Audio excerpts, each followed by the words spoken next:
गर्मी से बेहाल पतझड़ चलाती धूप होने पर भी एक ही कमरे में तीनों बहू ने अलग अलग चूल्हा बना रखा था, जहाँ पसीने में भी वो खाना बना रही थी। ये गर्मी, अब मुझसे इतनी गर्मी में खाना नहीं बनता। लोगों के पास बर्नर वाली गैस है, तब भी खाना बनाने में परेशानी हो रही। कोई हमसे पूछे कैसे बर्नर के बिना स्टोव पर खाना बनाना पड़ रहा है, वो भी फुस-फुस करके आधा चालू करने में ही टाइम बर्बाद हो जाता है। शालिनी, मैं तुमसे कुछ कह नहीं रही हूँ, तो तुम मेरे बारे में मत बोलो। वैसे ही गर्मी में दिमाग खराब है। लेना बंद करोगे? आपकी वजह से मैं अपना खाना नहीं बना पा रही हूँ। खुद तो दोनों ठीक ठाक गैस और स्टोव पर खाना बना रही हूँ। मुझे देखा कितना पसीना आ रहा है। मिट्टी के चूल्हे पर खाना बना रही हूँ, लकड़ी से धुआं भी हो रहा है और आँख में जल रहा है, आँखें जल रही हैं। अरे तुम तो ठीक से सोने भी नहीं देती। जब से शादी करके आई हो पहले सब कुछ ठीक था, मैं और जेठानी जी आराम से रह रहे थे, लेकिन तुमने आकर सब बर्बाद कर दिया। मेरे आने से पहले आप लोग बहुत अमीर थे, महल ससुराल में रहते थे ना। जाने मैंने यहाँ आकर कितनी जगह ले ली, जिससे आप लोगों की सुख शांति खत्म हो गई। अरे मुझसे इस तरीके से बात करने की जरूरत नहीं है। भूलिए मत कि मैं भी अमीर घर से आई हूँ। तुम आई हो तो हम भी अमीर घर से आए हैं, बस मजबूरी है यहाँ रहने की। हाँ तो कौन आपको मजबूर कर रहा है? चली जाओ ना कहीं। अरे सुलोचना, देखो क्या हो रहा है, कैसे ये तीनों बहू लड़े जा रही हैं। वैसे ही घर में इतनी गर्मी हो रखी है, पंखा नहीं है, कूलर नहीं है, और ये तीनों अलग अलग चूल्हे पर खाना बनाकर इस घर को और भट्टी बनाने में तुली हुई है। अरे क्या समझाऊं मैं, इन तीनों की शादी को 15 दिन हुए, लेकिन जीना आराम करके रखा हुआ है। अच्छा, एक तो मैं आप लोगों के बारे में सोच रही हूँ, आपको खाना बनाकर खिलाना चाहती हूँ, और आप लोग मुझे भी लपेट रहे हैं। हाँ तो तुम तीनों ने कोई भारत रत्न पुरस्कार जीतने का कोई काम नहीं किया? शर्म तो आती नहीं है। 3 बहू घर में 3 अलग चूल्हे से हम 3-4 लोगों के लिए इतना डबल ट्रिपल खाना बना रही है। कितना राशन बर्बाद हो रहा है, कितनी गर्मी हो रही है, तुम लोगों को नहीं दिख रहा? आप सही बोलती हो माँ, ये सच में बेशर्म है। ऊपर से तीनों अमीर घर से होने के बावजूद भी दहेज का एक सामान नहीं लाई। अरे कम से कम दहेज का सामान लाती तो इस घर में थोड़ा काम तो आता। ऐसी गर्मी में मर नहीं रहे होते। बस करो भारती, बहुत बोल रही हो तुम। एटलीस्ट सच बोला मैंने। बस करो तुम सब, इतनी गर्मी में लड़ने की हिम्मत कहाँ से आती है? बहू, तुम तीनों में से कोई खाना दे रहा है तो दे दो। हाँ हाँ बाबूजी, खाना बन गया है, मैं लेकर आती हूँ। नहीं बाबूजी, मैं लेकर आती हूँ। तीनों बहू फटाफट खाना परोसकर सास ससुर के सामने रख देती हैं और खाना खिलाने के लिए लड़ रही होती हैं। पापा जी मेरा बना खाना खाएंगे, तुम दोनों अपना खाना हटा लो। नहीं आप हटाओ। अरे बस करो तुम तीनों का ही थोड़ा थोड़ा खाना खा लेता हूँ। सुलोचना, तुम मेरे साथ बैठकर खाना खा लो, ज्यादा खाना है। जी हाथ मुंह धोकर आती हूँ, गर्मी के मारे मेरे से खाना नहीं खाया जाएगा। सुलोचना हाथ मुंह धोने चली जाती है तो हैंडपंप में आई गर्म पानी से उसका हाथ जल जाता है। फिर वो घर में आकर घड़ा का पानी चेहरे पर डालती है। हाँ, बाप रे बाप, मर गई मैं तो। बाहर कितना गर्म पानी आ रहा है, जमीन का भी हैंडपंप से। काश हमारे पास फ्रिज होता, घर में टंकी होती, कुछ पैसे होते, लेकिन घर की गरीबी तो देखो खत्म नहीं होती है। ऊपर से घर में 3 बहू होने के बाद भी कुछ भी अच्छा नहीं हो रहा, बस सुबह शाम कलेशबाजी। माँ जी, आप घूम फिर कर हमारे ऊपर ही क्यों आ जाती है? खैर, अब आपको ठीक लग रहा है तो खाना खा लीजिए। हाँ खा रही हूँ।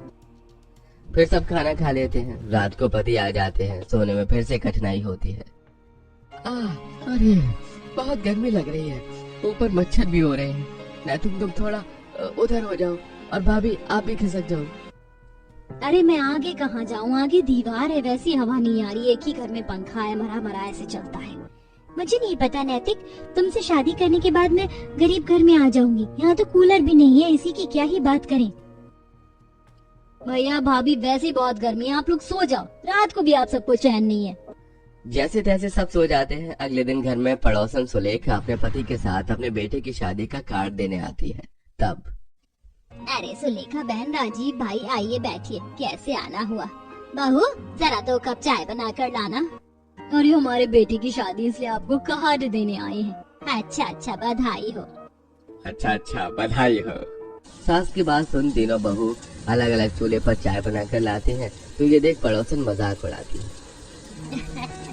ये क्या सुलोचना, तेरे घर में थोड़े ही दिन पहले 3 बहू शादी करके आई है। तूने कुछ ना बताया, ना शादी में बुलाया, और हमने पूछा भी नहीं। लेकिन यहाँ तो 3 चूल्हे पर अभी से ही खाना बन रहा है। क्या बंटवारा हो गया या बन नहीं रही है इनमें? वही तो बताओ सुरेश भाई, आप ही कह दो। राजीव भाई, घर का मामला है, मैं अभी आपसे कुछ नहीं कहना चाहता। अभी तीनों बहू चाय लेकर कहती है, ये लीजिए चाय पीजिए। नहीं, आप मेरे हाथ की बनी चाय लीजिए। नहीं नहीं, आप इन दोनों की नहीं, मेरे हाथ की बनी चाय लीजिए, आपको अच्छा लगेगा, इसमें नमकीन भी है।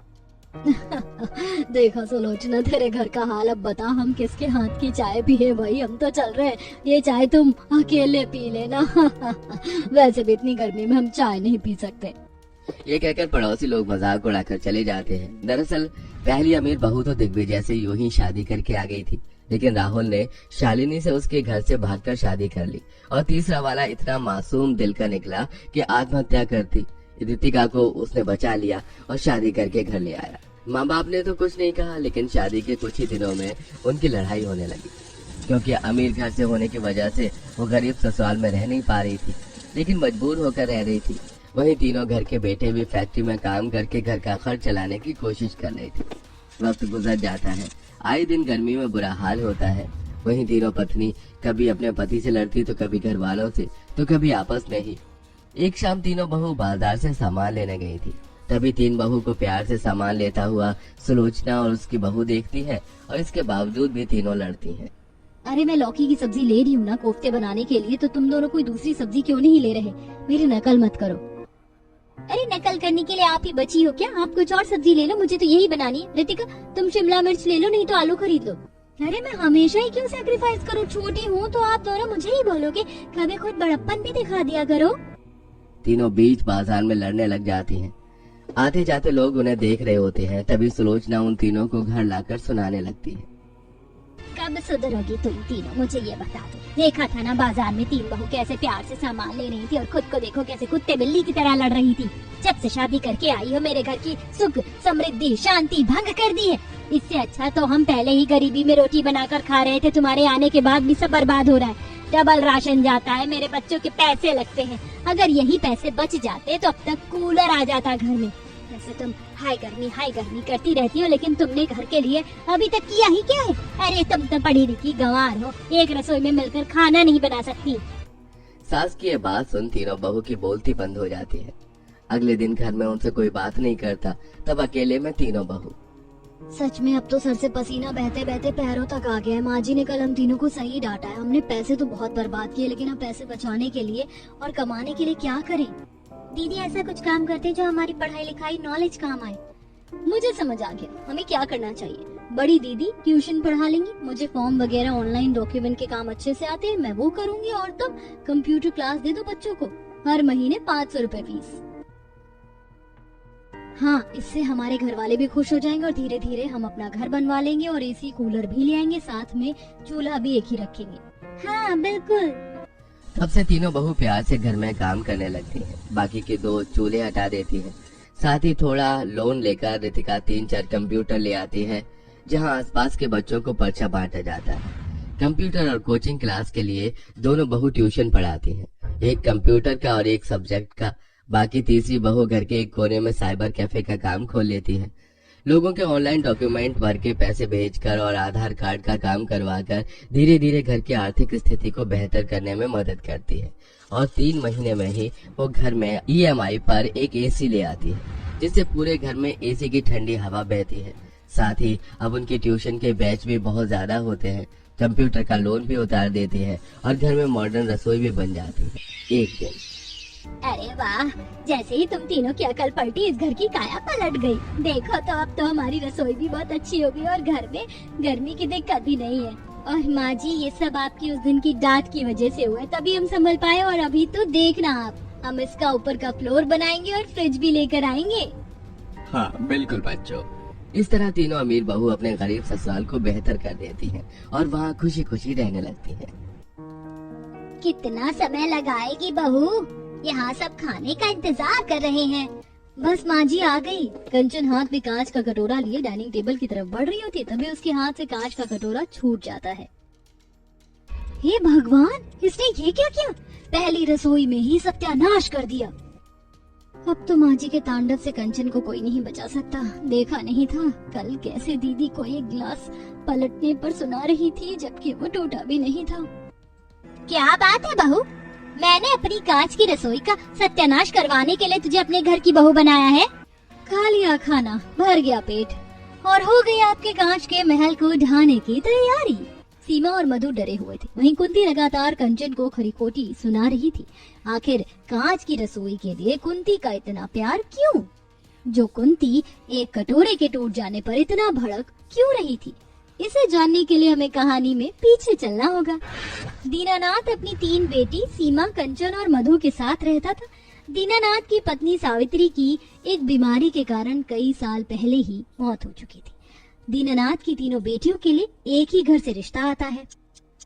तुम तीनों को मैं माँ का प्यार तो नहीं दे पाया, लेकिन जिस घर में तुम लोग जा रही हो वहाँ तुम्हारी सास तुम्हारा अच्छे से ध्यान रखेंगी। दीनानाथ को अपनी तीनों बेटियों के लिए एक ही घर में रिश्ता मंजूर था। रिश्ता पक्का होने के बाद कुछ ही दिनों में दीनानाथ की तीनों बेटियों की शादी कुंती के तीनों बेटों से करवा दी जाती है। आज से ये घर तुम तीनों का है। पिता का घर तो हमेशा पराया होता है और बेटियां पराया धन। बिल्कुल भाभी, आज से ये घर आप सभी का है। सीमा, कंचन और मधु का ससुराल में काफी अच्छे से स्वागत किया जाता है। सीमा घर की सबसे बड़ी बेटी और बहू बनी थी तो वो काफी समझदार थी। वहीं कंचन और मधु सीमा से बिल्कुल अलग थे। मधु, तूने देखा यहाँ का किचन कितना बड़ा है और किचन में मौजूद हर एक चीज कांच की है। हाँ हाँ, मैंने देखा। हमारे ससुराल की रसोई कांच की बनी हुई है। अब से हमें इस किचन में खाना पीना बनाना है तो थोड़ा सावधानी से। कांच की रसोई काफी कीमती लग रही है और कांच के बर्तन भी महंगे हैं। हाँ हाँ दीदी, हमें पता है। घर पर तो बड़ी होने का फायदा उठाया ही है आपने। यहाँ भी जेठानी बनकर बस हुक्म चला रही हो। अपनी छोटी बहन कंचन की बात सुनकर सीमा उसकी बातों को नजरअंदाज करती है। तभी कमरे में कुंती का आना होता है। मैं तुम तीनों से ये कहने आई हूँ कि कल से तुम्हारी पहली रसोई की रस्म शुरू होगी। तो पहले दिन पहली बहू, दूसरे दिन दूसरी और तीसरे दिन तीसरी बहू रसोई की रस्म पूरी करेगी। जी माँ जी, जैसा आप कहें। कुंती अब वहाँ से चली जाती है, लेकिन कंचन और मधु के चेहरे की हवाइयाँ उड़ी हुई थी। अरे नहीं नहीं, कांच के उस रसोई में जाने में मुझे डर लग रहा है। कुछ टूट गया तो आफत आ जाएगी। इसीलिए तुम दोनों को समझा रही थी कि जरा ध्यान से, कुछ टूट फूट ना जाए। अब अगले दिन सीमा पहली रसोई की रस्म पूरी करते हुए कांच की रसोई में खाना बनाती है। सामने से कांच की रसोई से तेज धूप की किरण सीमा को पसीने से तरबतर कर रही थी। अरे बाप रे दीदी, यहाँ तो कितनी गर्मी है। ये बर्तन कितने चमक रहे हैं और भारी भी हैं। इसीलिए कह रही हूँ, नाजुक चीज है, इन्हें संभाल कर और ध्यान से ही काम में लाना। बाहर सभी सीमा की पहली रसोई में बने खाने का इंतजार कर रहे थे। कुछ देर बाद सीमा सभी के लिए खाना लगाती है। भाभी, क्या मटर पनीर की सब्जी बनाई है आपने, और ये गुलाब जामुन तो लाजवाब है। कंचन, देख रही है ना दीदी को यहाँ भी तारीफ मिल रही है। आखिर हमारा क्या होगा? बहू, ये शगुन के तौर पर तेरे लिए सोने के कंगन। खाना वाकई बहुत अच्छा बनाया है। कुंती अपनी बहू को पहले ही खाना बनाते हुए देख आती है, जो सीमा साफ सफाई से और बर्तन को उसकी सही जगह पर रखते हुए खाना बना रही थी। तो कुंती को देखकर अच्छा लगता है। अभी तो तुम्हारी 2 और बहुएं बाकी हैं। उनके लिए भी शगुन बचाया है ना? वो तो खाने पर है कि उनके हाथों में खाने का कितना जादू है जो मुझ पर चलेगा। अगले दिन सुबह सीमा जल्दी उठकर खाना बना लेती है, क्योंकि कांच की रसोई में सामने से आने वाली धूप खाना बनाने वाले की हालत खराब कर देती थी। दीदी, आज तो मेरी रसोई थी तो आपने सुबह खाना क्यों बनाया? इसीलिए, क्योंकि मुझे पता है तुम दोनों के उठने का समय क्या है। तभी वहाँ मधु आती है और वो पानी का ग्लास लेकर पानी भरकर जैसे पानी पीने लगती है, उसके हाथ से पानी का ग्लास गिर जाता है। सत्यानाश हो इस ग्लास का। आज तुम लोगों को घर में आए दूसरा दिन हुआ है, कर दिया सत्यानाश मेरी कांच की रसोई का। लेकिन माँ जी, ये ग्लास दीदी से गिरा है। बड़ी बहू, कल तुझे मैंने बहुत सावधानी से अच्छे से काम करते हुए देखा, लेकिन ये लापरवाही अच्छी नहीं। समझा रही हूँ, समझ ले। मधु और कंचन कुंती के चले जाने के बाद खुश होते हैं, लेकिन सीमा कोई जवाब नहीं देती। अब देर शाम कंचन अपनी पहली रसोई की रस्म पूरी करती है। खाना बन गया है बहू? हाँ, बस खाना तैयार है माँ जी। अब जैसे ही कंचन सब्जी से भरा कांच का कटोरा लेकर किचन से निकलती है और डाइनिंग टेबल की तरफ बढ़ती है, वैसे ही कंचन के हाथ से वो कांच का कटोरा गिर जाता है। कर दिया सत्यानाश इसने। इसे तो सासू माँ शगुन की जगह गालियाँ देंगी। और होता भी वही है जो सब सोच रहे थे। कुंती कंचन को खूब खरी खोटी सुनाती है। भर गया पेट, हो गई तसल्ली। मुझे लगता नहीं माँ, ज्यादा दिन आपकी कांच की रसोई टिक पाएगी। माँ जी, आप गुस्सा मत कीजिए, मैं इन्हें रसोई संभालना और सहजना सिखा दूंगी। उसी में भलाई है। कंचन के साथ पहली रसोई में जो कुछ होता है उससे मधु डर जाती है, लेकिन उसे भी पहली रसोई की रस्म तो निभानी थी। अब उसकी बारी थी। सब कुछ ठीक से हो जाने के बाद जब डाइनिंग टेबल पर मधु सबके लिए खाना लगा रही होती है, तभी उसके साड़ी के पल्लू से कांच के कई ग्लास गिरकर टूट जाते हैं। कोई बात नहीं बहू, गलती से हुआ है। गलती से तो मैंने तुमसे भी शादी करके की है, तो उसका क्या? बहू, कल तुझे समझाया था ना, और अपनी बड़ी बहन को देख ले कितना संभाल कर काम करती है। माँ जी, जो हुआ गलती से हुआ, तुझे बीच में बोलने की जरूरत नहीं है। कल जो तूने किया है वो मैं भूली नहीं हूँ। तीनों की तीनों कान खोल के सुन लो, खासकर तुम दोनों। मेरी कांच की रसोई पर आंच आई तो जान ले लूंगी। कुंती अपनी बहू से ज्यादा अपने कांच की रसोई पर ध्यान रखती है कि उनकी बहुएं कांच की रसोई अच्छे से देखभाल कर भी रही है या नहीं। पानी पीने के लिए भी सोचना पड़ रहा है, कहीं कांच की ग्लास हाथ से न छूट जाए और माँ जी का खौफ झेलना पड़े। अब कंचन और मधु देर रात किचन में खाना खाते हुए एक दूसरे से बातें कर रहे होते, तभी उनके हाथ से पानी का ग्लास छूट जाता है। तो वहाँ कुंती से पहले सीमा पहुँच जाती है। तुम लोगों को समझ नहीं आएगा ना? माँ जी, ये ग्लास कंचन और मधु से नहीं, मैंने गिराया है। लगता है इन दोनों की परछाई तुझे भी लग गई है। चाहती क्या है तू? आगे से ऐसा नहीं होगा माँ जी। सीमा को कुंती सुनाकर वहाँ से चली जाती है, लेकिन कंचन और मधु एक दूसरे को देखते हुए कहती हैं, दीदी को कुछ ज्यादा अच्छा बनने का शौक चढ़ गया है। सही कह रही है तू। अब कुछ भी गिरता है तो दीदी का ही नाम लगाएंगे। कंचन और मधु अब अपनी ही बड़ी बहन को आए दिन खरी खोटी सुनवाने लगी थी। दोनों जानबूझकर ग्लास गिरा देती और नाम सीमा का। अब कंचन और मधु खाना बनाते हैं। बहू खाना लगा दे, भूख जोरों की लगी है। कंचन अब सभी के लिए खाना लगाती है, लेकिन वह खाना खाते ही कुंती आग बबूला हो जाती है क्योंकि खाना खराब हो चुका था। और कुंती कंचन और मधु को खूब सुनाती है, बहुत हो गया, अब मैं और नहीं सह सकती। ये खाना खराब हो चुका है, अभी के अभी तुम दोनों मेरे घर से निकलो। माँ जी, मैं आपके आगे हाथ जोड़ती हूँ। इन दोनों की गलती बस इतनी है कि इन्होंने खाना रसोई में रख दिया था और वहाँ से आने वाली धूप के कारण ये खाना खराब हो गया। कंचन और मधु अपनी बहन को गिड़गिड़ाता हुआ देख अपनी बहन और सास से माफी मांगती हैं। माँ जी, मुझे माफ कर दो। दीदी ने हमारे लिए जितना किया, हमने उतना ही उन्हें रुलाया है। माँ जी, अब तक हमसे जो गलती हो रही थी, आगे से अगर हमने ये गलती दोहराई तो हमें आप घर से बेशक निकाल दीजिएगा। कंचन और मधु को एहसास हो जाता है कि जिस दीदी से वह नफरत कर बैठी थी, असल में वह उसकी माँ थी जो हर वक्त उन्हें प्रोटेक्ट करती थी। इसीलिए कहते हैं किसी से ईर्ष्या नहीं करनी चाहिए। क्या पता सामने वाला इंसान आप